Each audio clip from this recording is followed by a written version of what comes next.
Hey guys, Fintan here from Damson. This week I want to talk about a video first culture and what that means for your organization. So let's get into it.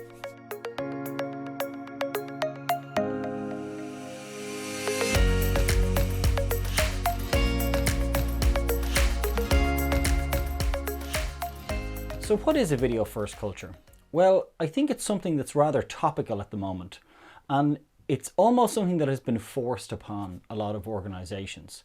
But it's something that at Damson Cloud, we've actually been talking about for quite some time, because Google are an organization that advocate for a video first culture.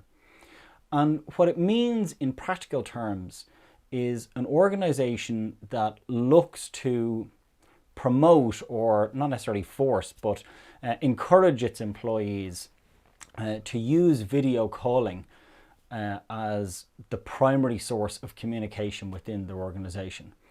And I know for me, within our organization, it's what we assume we're going to do when we have a meeting. So the assumption is that you will have a video call. That's the assumption. So when I say to a customer, I say to one of my team, let's jump on a call, what I mean is let's jump on a video call. In our case, a Google Meet. And for a lot of organizations, that isn't the case. And I've seen examples where people will get on a call, but they'll leave their video off because they don't really have a video culture within the organization.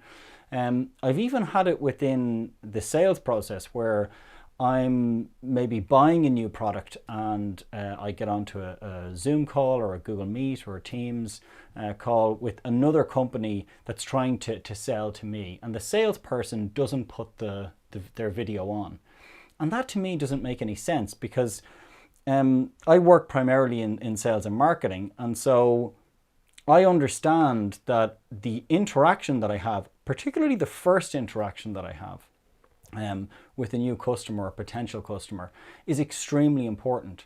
And if they have the ability to see me visually and see my facial expressions and get to know me more as a person, then they're much more likely to feel that they can trust me and trust Damson as an organization to work with.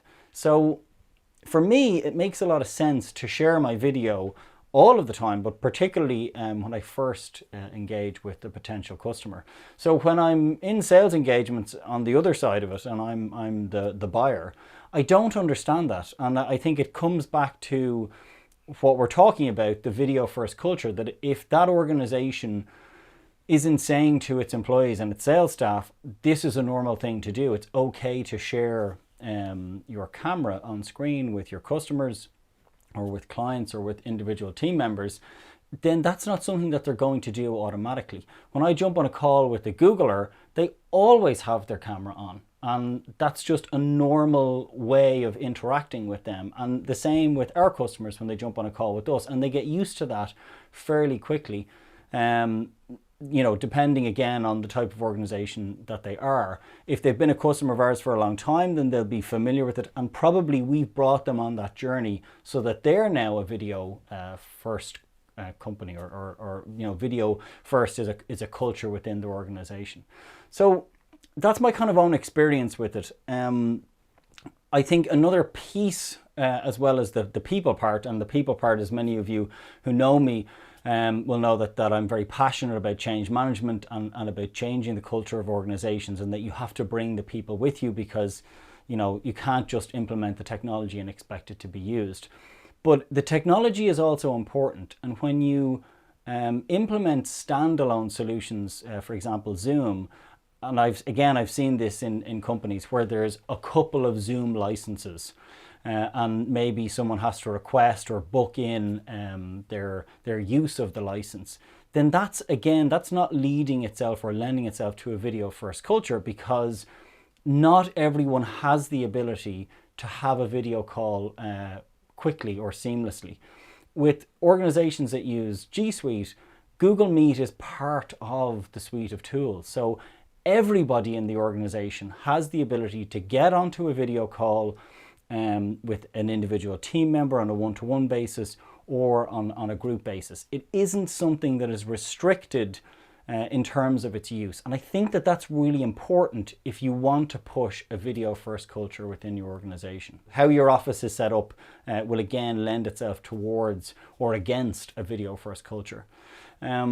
And what organizations need to do is they need to ensure that meeting rooms have video conferencing facilities in them that can integrate with other solutions that customers, their customers or clients might have, that people can easily join meetings, and that there are meeting spaces, not just ones that you book in a meeting room, but maybe there are small booths where you could have a one-to-one video call, breakout spaces, and just sort of quiet places that people can go if they want to get on a video call. And then you have things like the equipment. Do people have, webcams built into their machines? Do they have audio equipment? Do they have headsets?